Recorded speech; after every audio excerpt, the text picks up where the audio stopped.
Last time you tried to buy a concert ticket, and did you sit there for hours and hours on the internet, knowing they were all coming on sale at 9 a.m. and then failed to get tickets, and only about an hour later you see they're on sale, not for 80 quid or 150 quid, but for, you know, sometimes even into the thousands of pounds.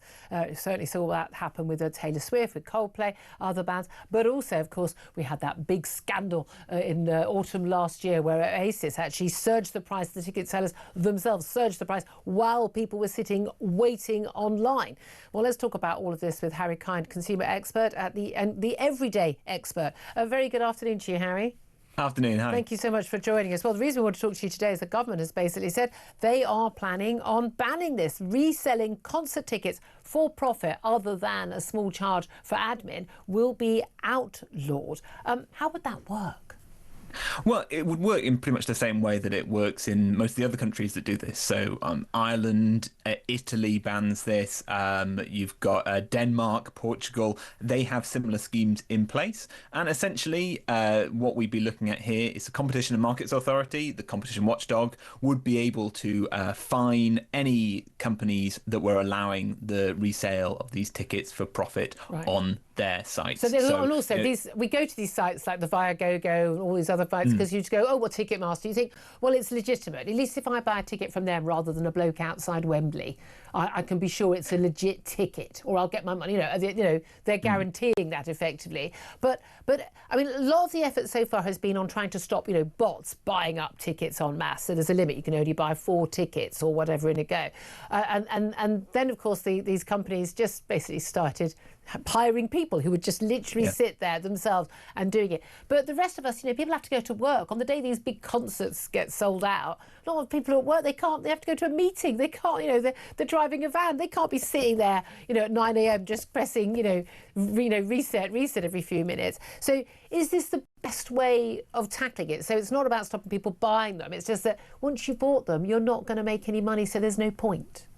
Yeah, I do think that this is the easiest and kind of it requires the least kind of technical ability, really, to shut this down. You know, we can do all we can to put in hurdles, and a lot of the big artists like Ed Sheeran have put those hurdles in place, trying to stop bots, making sure that you have to register and link your name to a ticket, Glastonbury putting in all their measures.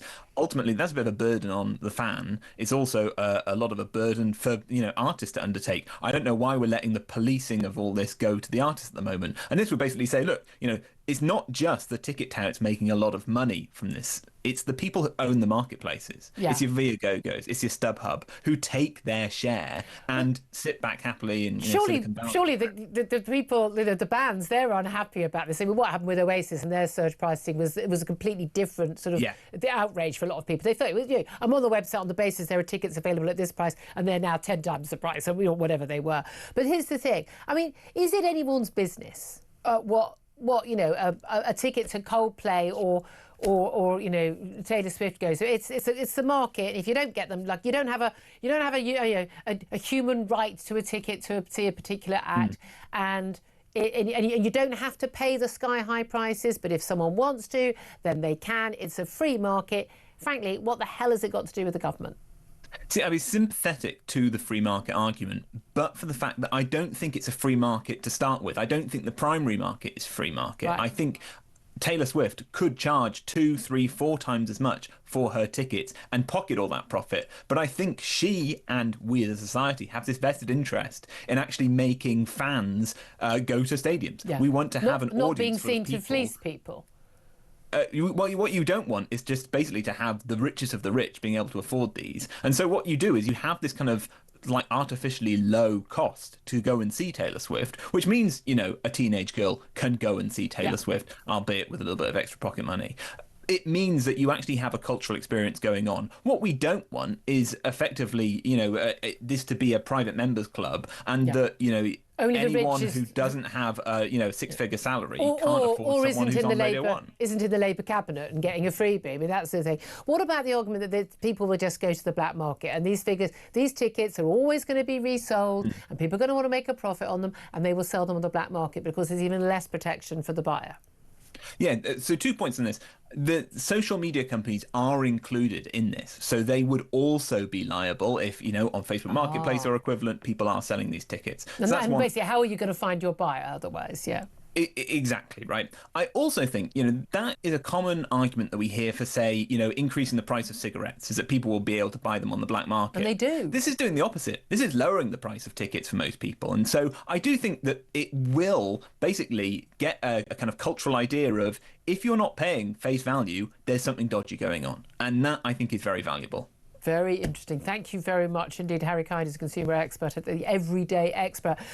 It's interesting that other countries have done this and it's been absolutely fine, because the warnings we've had so far is that, it's just gone to the black market, the government interfering, Benjamin Butterworth, with the market. But it does feel very unfair. I mean, there's literally a whole organisation aimed at basically fleecing people who want to go and see their favourite band. Yeah, I mean, I must say it's quite novel to hear Taylor Swift tickets described as artificially low. I think they were really quite expensive. Well, my journey home from work every day involved going up the train line that goes up to Wembley, and literally for weeks it was just full of girls in sequins looking unbelievably happy with their tickets, and an embarrassed dad and a very happy mum. But I'm thinking, I know you guys have paid about £1.50. Literally. But of course, it's the right idea that, people should be able to access these tickets, because it's not just the event itself, it's maybe buying, the sparkly outfit, maybe the hotel, the travel, the food. You do that before you come on the show every day. I'm in a sparkly dress now for those listening on the radio. Underneath. And so, but also, it's not a free market. If one person is buying 100 tickets and then reselling them at 4 times the price, then that's distorting the market. No one benefits other than a couple of dodgy people. Yeah, absolutely. But again, it would be nice, those of us who are not sort of super organised about, oh God, someone's touring in 2 years' time, and at that time on 9 o'clock on a Monday morning, I'm going to organise getting my tickets, having an opportunity to buy them. And again, we've all done that thing where you've bought tickets well in advance, and then you're going, I'm stuck with these 2 tickets, and then I'm going to have to be away for something, or a wedding, and I've got to sell them. Like, how do you legally sell them? True, but I imagine that the ability to sell 1 or 2 tickets will be fine, but that's not what these people do. You can surely spot in the algorithms the people that are routinely selling them, that are exploiting they this. really mustn't they? I'm wondering if the next person I'm going to speak to has been a victim of this. Jonathan Gullis, who's in for Ian Collins for the next couple of days. Afternoon to you. Hello, my love. How are you? Lovely to see you. What do you make of this ticket? It's not the biggest issue in the world, but it is a big gripe for a lot of people. Look, I'm someone who doesn't regularly attend sort of big gigs or events. I'm kind of a bore who likes to lie on the sofa now and binge watch Netflix these days. I've gone soft since I've left Westminster, sadly, Julia. I must say the best. But can I just point out, you will be able to resell them. Yeah. It's just not that it can only be 10% or less more, which is just basically a transaction charge. Yeah, exactly. But look, there definitely needs to be... All right, consumer expert in the corner. I think you and Benjamin are hitting on to something, though. Look, at the end of the day, there are people who are making an absolute fortune by bulk buying, and it is wrong because it means that, those of us... I'm sure my daughter's desperate to go and see some K-pop Demon Hunter gig. I know. I've heard Golden so many times I'm going to bang my head against the brick wall. I'm so pleased this is a world I do not have to know about. What are you talking